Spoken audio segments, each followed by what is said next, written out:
Olá amigos, olá amigas, eu sou o Flávio Rezende, este é o canal A Voz do Cerrado e mais uma vez eu estou aqui com o meu amigo do Partido da Causa Operária, Alessandro Aquino. Então aí, né? O que nós vamos falar hoje? É difícil selecionar os assuntos. Tem coisa demais. Pelo menos de tédio ninguém morre no Brasil, né? Bolsonaro no poder, o que não falta é assunto. Como dizia, né, o saudoso Tom Jobim, o Brasil não é para principiantes. Não é mesmo. Alessandro, a base bolsonarista está rachada. Tá rachada e o rachado tá feio, né? Tá bem profundo. Tá exposto, né? A gente estava até antes aqui de começar, eu estava falando da Janaína que ela disse que foi ameaçada e falou que 200 homens iam invadir lá onde ela está lá em São Paulo, no escritório dela, lá na Câmara lá. E aí depois ela desmentiu, disse que só os bolsominions iam lá só para conversar. Né? 200 homens indo para conversar, né? Então assim... Haja conversa, né? Eles estão rachados por quê? Acho que essa é a grande discussão. Então, Alessandro, um dos motivos que expôs esse racha são os protestos do próximo domingo, dia 26, né? E é uma exposição da divisão da direita brasileira, né?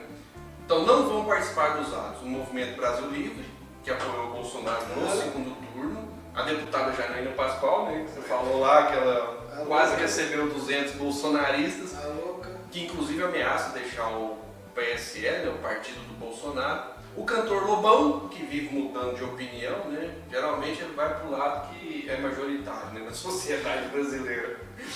E também o Danilo Gentili, né, que inclusive eles estão sendo atacados pelos bolsonaristas mais fanáticos, que não sabem respeitar a opinião nem mesmo dos aliados. A gente tem que entender o seguinte, na verdade essa direita ela não tem uma união ideológica, ela se uniu para destruir o PT. Agora a verdade seja dita, a direita ela trabalha por questões concretas, né, com muito mais vontade do que a esquerda. Não, eu acho que na verdade não é só isso não. O que está acontecendo é que o barco está afundando. Isso, e muita gente percebeu que não vale a pena ficar no barco para afundar, né? A Janaína, por exemplo, você vê que ela tem uma visão de ter uma carreira política, já que na USP também parece que o negócio para ela furou, né? Ela foi aprovada. Então ela tem uma carreira política, ela não quer se amarrar. O MBL, por exemplo, até antes das eleições, aquele japonesinho lá, fez campanha pelo ele não.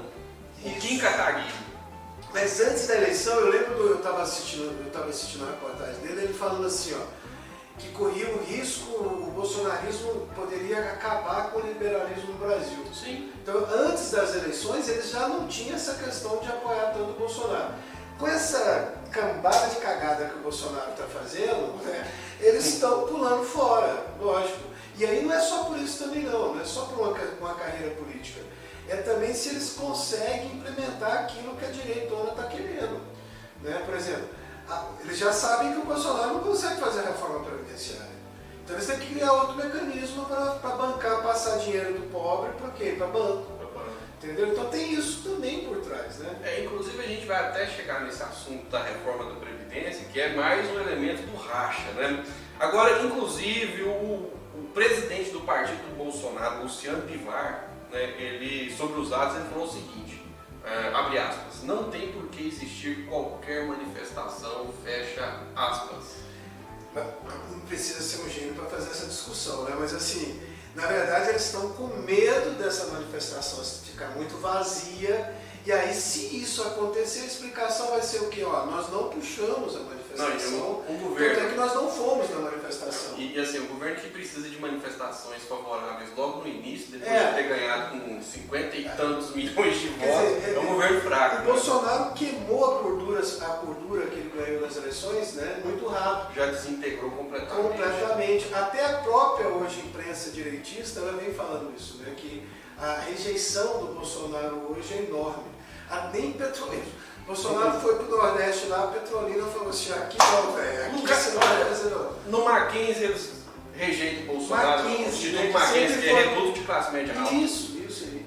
Em Nova York, o prefeito de Nova York botou ele para correr. Texas, que também é no Texas, o Texas é um local né, assim, onde se concentram os conservadores dos Estados Unidos. O ex-presidente George W. Bush, né, recebeu o Bolsonaro de surpresa, né, assim, é muita vergonha. E agora o Nordeste não quer receber, ele está muito rejeitado. E agora também tem um detalhe sobre essas manifestações do próximo dia 26, domingo. Uma das bandeiras que começou a circular na internet era o fechamento do Congresso e do Supremo Tribunal Federal. Ah, mas isso aí, eu acho que isso aí... Se você tem um presidente que antes de se tornar presidente, ele fala que defendia a ditadura... E que ele iria dar um golpe, que ele ia dar um golpe, então se ele está numa situação de cheque, é lógico que isso passou pela cabeça do Bolsonaro, mas só que ele tem um probleminha, né? Para ele fazer o golpe, ele tem que ter um apoio popular e os militares. O problema é que os militares... Pelo menos aparentemente ele, o Olavo, o filho dele, estão na porrada o tempo inteiro. Né? Então, assim, ele também não está com esse apoio todo lá da caserna e tal também, né? Até porque também ele cresceu politicamente atacando o comando, né? Os superiores. Sim. É incrível, né, o Brasil? Né?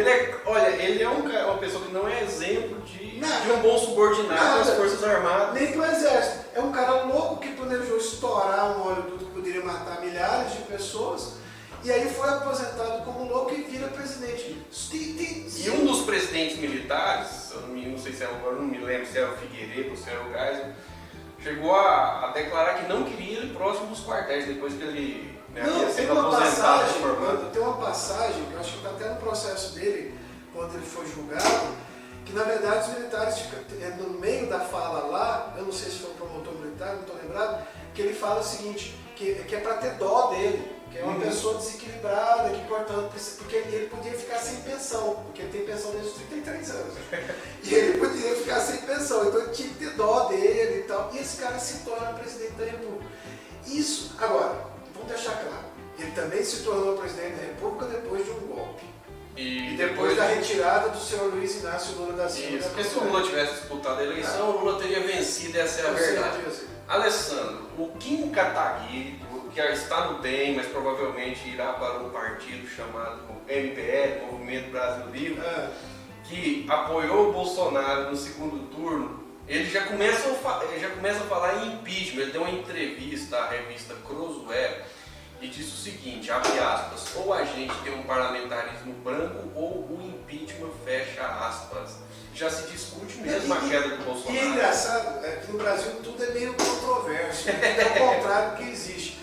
Quer dizer, você tem uma pessoa que se diz liberal, que a base do liberalismo é a democracia, seja a democracia econômica, mas aqui no Brasil ele defende impeachment contra a democracia, defende parlamentarismo branco, quer dizer, ao contrário de tudo que os liberais sempre defenderam. Até porque também a Constituição não fala de parlamentarismo branco. Mas na verdade esses caras, você sabe que defendem, eles são crias dos irmãos Cook, né? Aqueles caras lá, os petroleiros que bancaram eles, que dão dinheiro para eles e tal. Isso aí foram criados para estar aí. Eles não surgiram daí. Eles ficavam, nós estamos aqui na internet, mas não o tempo todo. Eles ficavam o tempo todo, né? Ninguém consegue sobreviver sem dinheiro. Lógico. Como é que esse pessoal sobrevive? Não era só as doações. Né? Provavelmente não é. E uma ideia inteligente, né? Você pega um negro que se diz gay, isso, um japonês que fala que é pobre, e ele cria uma ideia que se o Brasil se tornar liberal, tudo vai melhorar. Né? E na verdade ele sabe que todo mundo onde teve liberalismo nesse mundo foi um fracasso. Às vezes ele pergunta assim, mas e o comunismo? Aí eu viro para a pessoa e falo assim, dá uma olhada no seu relógio. Onde que ele foi feito? Pega seu celular. Onde que ele foi feito? China. China é que país? É comunista. Eu sei, se a gente for fazer o discurso, você vai falar assim, mas não é o comunismo e tal. Mas eles não têm inteligência para discutir tanto assim. Então eu paro, basta isso, tá bom. Alessandro, e o superministro da economia lá, o senhor Paulo Guedes, está ameaçando pular a Tchutchuca. Está ameaçando pular do barco. Segundo ele, se a reforma da Previdência não for aprovada ou for aprovada muito desidratada, ele, em outras palavras, disse o seguinte, que vai pegar as trouxas e ir embora. Mas é mais um elemento de racha, né? Não, mas ele foi colocado lá para fazer a reforma da Previdência. Se não fizer a reforma da Previdência, quem vai fazer lá? E o Bolsonaro meio que roubou ele, né? Falou o seguinte, abre aspas, ninguém é obrigado a continuar com um ministro meu. Logicamente, ele está vendo uma catástrofe, é verdade. Concordo com ele. Se nós não aprovarmos uma reforma muito próxima da que nós enviamos para o parlamento, então Paulo Guedes não é nenhum vidente, não precisa ser para entender que o Brasil mergulha num caos econômico sem a aprovação dessa reforma, fecha aspas. Conversa fiada, se não aprovar a reforma da Previdência, o Brasil não vai acabar, não vai afundar. E eles falaram que se aprovasse a reforma trabalhista, geraria 6 milhões de empregos. Onde é que estão esses 6 milhões de empregos? Se você pegar o fundo, o Tesouro Nacional em reais, que dá 1 trilhão, se você pegar o fundo dos bancos que investem lá, que pagam juros nos bancos, mais 1 trilhão, eu sei que tudo isso dá 4 trilhões de reais. O Brasil é um dos países mais ricos do mundo. Ainda continua sendo. Sim. Mesmo depois do golpe.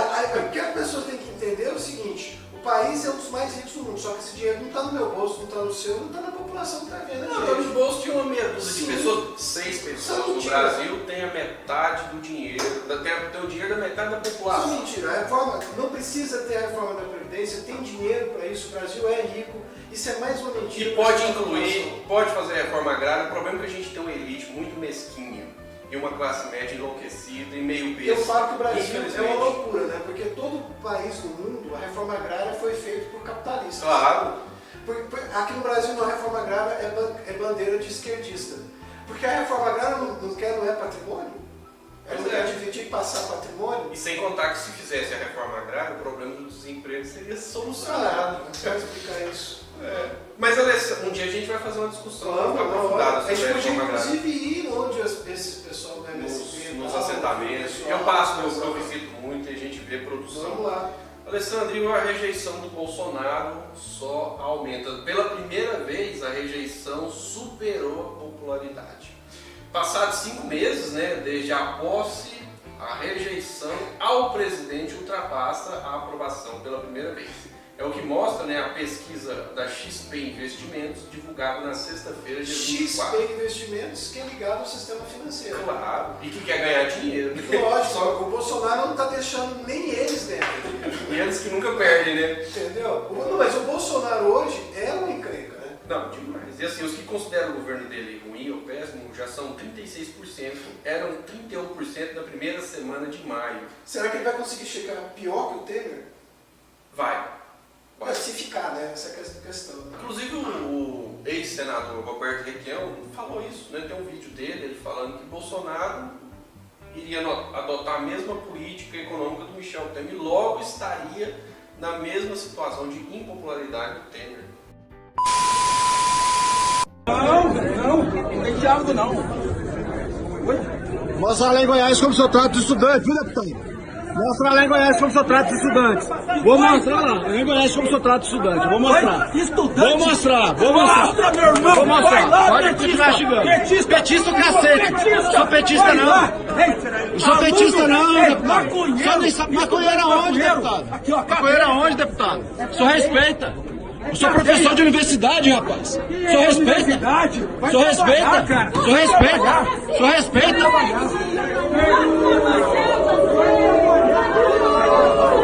Pois é, Alessandro, e o delegado Valdir?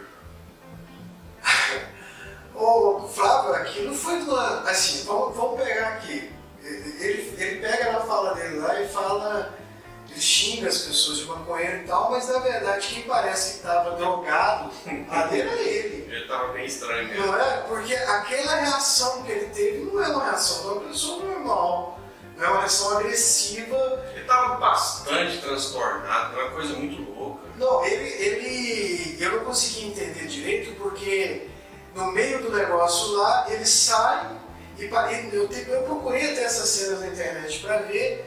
Parece que ele ajuda a agredir os estudantes e chama o pessoal da polícia do Senado para expulsar os estudantes. Então aquilo mostra o que é, na verdade, o fascismo e a direita no Brasil. É aquilo. Porque se você está na casa do povo, se você está num lugar onde representa o povo, as ideias são onde nós estamos divergentes, discutindo uma questão importantíssima que é a educação do país, onde a mesa diretora chama os estudantes para falar que foi a presidente da UNE e a presidente da UBS, e a pessoa toma uma atitude dessa, se imagina essa... Será que estava armado? Porque eu acho que se ele tivesse armado, ele tinha dado tiro ali. Inclusive já teve senador que matou o senador dentro do Senado, né? O pai do Collor. O pai do Collor teve esse acontecimento também. E também teve uma cena que eu acho que mais grotesca ainda, que foi já no início, né? Foi antes disso, que ele vira e fala que chama a Bahia de lixo. Pois é, só porque ela é governada por um governador do Partido dos Trabalhadores, né? Que representa a direita dentro do PT, que está fazendo atitudes de direita, perseguindo professores, etc. e tal. Na verdade, eu acho que é um governador muito mais próximo do PSL do que propriamente do PT. Entendeu? Não, mas a questão assim que mais intriga é essa vontade que esse pessoal tem de eliminar o outro lado. Como você falou, o fascismo é que tinha essa vontade, o nazismo é que tinha essa vontade. Agora, deixa eu fazer uma pergunta. Ele vai ser criminalizado pelo que ele fez, porque ele não fez só... Ele, além de chamar a Bahia de lixo, que ele chamou o estado todo de lixo, ele também agrediu o presidente da DUF, parece, e ele chamou de maconheiro. Porque eu acho que chamar alguém de maconheiro não deve ser isso, não é motivo de agressão. Eu acho que a atitude que ele teve, eu acho que é muito mais... o xingamento seria muito pior se chamasse de delegado. Porque porque a gente é não aquilo que a gente fala, a gente é aquilo que a gente faz. Só que... E aquela atitude dele foi vergonhosa. Só que segundo aqui o Brasil 247, o Conselho de Ética da Câmara pode ser acionado, né? Não pode, não deve ser acionado. As pessoas foram agredidas dentro do Congresso. A presidente da UNE, eu não sou de emocionar, mas ele deu quando eu vi, eu fiquei emocionado quando eu vi o discurso dela. E ela falou: eu estou na casa do povo, né? Eu fui chamado e fui agredida, eu quase fiquei nua aqui. Né? E ela só não foi agredida, e só não foi esborrachada, porque teve os outros... Agora você percebeu que esse pessoal gosta muito de bater em mulheres? Dificilmente você vê eles batendo em algum homem. Bem lembrado, muito bem lembrado, inclusive, por você. Extremamente bem lembrado por você. Eles só pegam mulheres, eles só batem em mulheres. Não, justamente. E além disso, eu vi lá naquela cena, aquela cena é uma cena horrível, né, gente? Eu acho que é uma cena, eu como goiano, é vergonhoso. Eu acho que foi vergonhoso. Eu acho que ali o Valdir, desculpa meus colegas goianos, eu sou goiano, nasci aqui, moro aqui no estado de Goiás, amo minha terra, mas assim, eu acho que na verdade ele fez foi nós goianos nos tornarmos lixo. Não foi a Bahia, porque aquilo é vergonhoso para o nosso estado, entendeu? Um deputado do nosso estado agredir um outro estado chamando de lixo, ainda chama o presidente do sindicato, os professores de vagabundo, porque aquilo foi uma ofensa muito mais chamada de maconheiro, né? Chama de vagabundo, um professor universitário, e deve ter falado mais coisas que não deve ter gravação. E outra coisa, o pessoal só ataca, eles não constroem nada. Alessandro, o senador, né, Ângelo Coronel, do PSD da Bahia, entrou com uma representação junto à mesa da Câmara dos Deputados por quebra de decoro parlamentar, perturbação da ordem de reunião e prática de ofensa moral contra o líder do PSL, o delegado Valdir. Isso é o mínimo, né? Acho que isso é o mínimo que tem que se fazer, porque aquilo foi uma agressão física, moral, ética. E não é uma postura que se espera de um parlamentar. Por mais que a política brasileira seja uma esculhambação, isso é uma coisa que já ultrapassou todos os limites. Né? Claro, eu concordo. E por falar em maconheiros e em drogados, tem um decreto sobre drogas que prevê foco em abstinência, né? Ou seja, a pessoa ser retirada de qualquer possibilidade de usar drogas de uma forma assim, bem agressiva, né? O que na verdade leva a pessoa ao desespero, e estimula a ampliação de financiamentos para comunidades terapêuticas, né? A maioria delas são ligadas às igrejas evangélicas, que são espaços que misturam assistência a usuários e religião. E aí, será que o governo vai usar dinheiro público para... Isso na contramão do mundo, né? O mundo hoje não obriga mais as pessoas a fazerem tratamentos nesse sentido.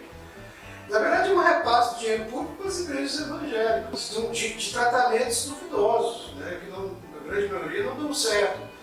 E no momento, por exemplo, que o mundo começa a fazer tratamentos alternativos, começa a ver essa coisa da droga de uma forma muito mais ampla, holística, etc.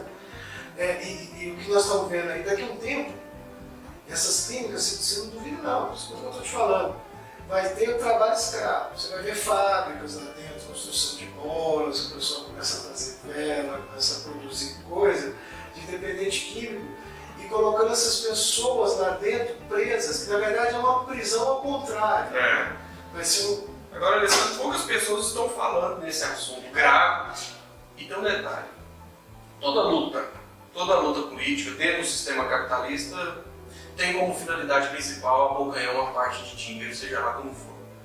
E tem uma questão... Aparentemente, essas comunidades querem é isso. Uma questão jurídica aí muito importante, que é o seguinte: o que vai caracterizar agora o tráfico é tipo assim, onde você foi encontrado, se você tem uma porção de droga e tiver dinheiro, você vai poder ser preso por tráfico. Então, imagina que o trabalhador... Porque droga é o seguinte, por que a maconha, por exemplo, foi considerada legal nos Estados Unidos? Porque era coisa de mexicano. Né? E aí, por exemplo, o trabalhador pega lá, compra a sua dolinha para fumar, ele acabou de receber, tem um dinheiro no bolso.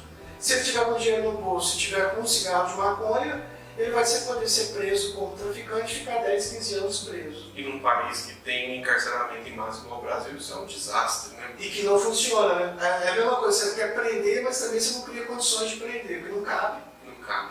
Não cabe, não adianta você querer colocar mais gente lá, porque não tem como caber. E não resolve o problema também. Não. Agora a gente podia também tentar colocar dentro dessas cadeias, por exemplo, pessoas que começam do nada a xingar as pessoas de maconheiro, xingar as pessoas de vagabundo, agredir mulheres. Falar que não estupra uma mulher porque ela não merece. É isso, né? Mas essas cadeias não chegam até essas pessoas. Não, cadeia no Brasil só serve para prender os pés, né? Engraçado. Petistas, putas, pobres. E na Holanda eles não sabem mais o que fazer porque não tem preso.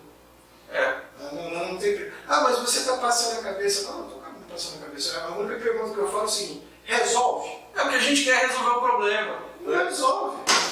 Agora, resolve para políticos demagogos que se reelegem com esse discurso e a violência só aumenta. Isso aí, e tomara que a gente, na próxima semana, não tenha ninguém dentro da Câmara dando piti, né? Mais uma vez. Mas é querer demais, viu? Então, Alessandro, para finalizar, né, dia 26 tem uma manifestação aí pelo aumento da gasolina, pela ampliação da recessão, pelo aumento da energia, né, que é protesto em favor ao governo Bolsonaro. Que não tem o Bolsonaro, que não tem a Janaína Pascoal, que não tem o MPL, que não tem o Lobão, que não tem ninguém, né? Que não tem o presidente do partido Bolsonaro. Mas dia 30 tem uma manifestação aí, né? Foda-se essa manifestação, eu quero que ele se foda. Não, no dia 30 não. Não, eu quero dia 30. Eu falei, pode ser o pessoal do dia 26. Dia 30, vamos lá, todo mundo lá. Tá? Assim, é uma manifestação dos estudantes, né? Mas aí o cara que tiver condições de sair mais cedo vai lá, pega o microfone, fala, lá é democrático. Eu falei, o tiozão aqui de barba branca, deixaram eu falar, entendeu? Você que está passando na rua, vai lá, por quê? É para defender o que? A universidade e a educação desse país. 75% quem estuda, por exemplo, na UFG é o quê? Pessoas pobres. Pobre, meu amigo. E como é que você vai crescer socialmente num país como o Brasil? Estudando. Ou você estuda, ou você vai fazer o quê? Vender apartamento, não é verdade? Mas não está vendendo, pô, tá tudo parado. Mas não tem um filho do Bolsonaro aí que conseguiu... tem 19 apartamentos aí, não sei o quê. É desse aí que eu tô falando. Então, assim, dia 30, todo mundo lá, vamos dar apoio para eles e preparar o quê? Para a greve geral. Então, vou contar com você lá. Beleza, essa vai ser uma grande manifestação para os estudantes, né? Não só para os estudantes, mas para o Brasil. Eu acho que defender a educação é uma pauta que eu acho que une todo mundo. Eu acho que não é uma pauta nem partidária. É uma pauta que une pobre, rico, médio, até o cara, por exemplo, que tem um filho dele, o médico tem um filho dele fazendo medicina, ele também quer uma universidade pública de qualidade. Então todo mundo lá. Beleza, ó, dia 30 de maio, procure na sua cidade. Né?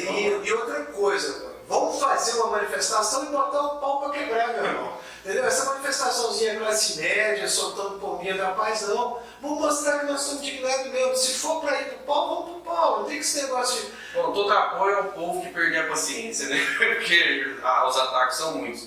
Mas é isso aí, né? Trabalhadores do mundo unidos, né? Já dizia o velho Marx. Como no Brasil a gente não tem mais trabalhador, que é 25 milhões de desempregados, miseráveis no Brasil. Unidos, porque senão a miséria pode aumentar. Pode ainda não, mais. já aumentou. O Brasil voltou para a mapa da fome, quem falou isso foi a ONU. Apesar que o Brasil é muito rico, só que o dinheiro, infelizmente, está concentrado nas mãos de poucos. Bom, quem chegou até aqui, eu quero pedir que, por favor, se inscreva no canal e compartilhe esse vídeo aí. Alessandro, muito obrigado. Obrigado. Até a próxima transmissão e vamos lá, né? O Brasil não acabou e nem vai acabar, e ó, só é possível vencer se lutar. Então, a luta, meus amigos e minhas amigas, porque a vitória sempre será do povo, se o povo assim o desejar e fizer por onde lutar o suficiente. Forte abraço, até o próximo vídeo. Isso aí, é nóis. Valeu.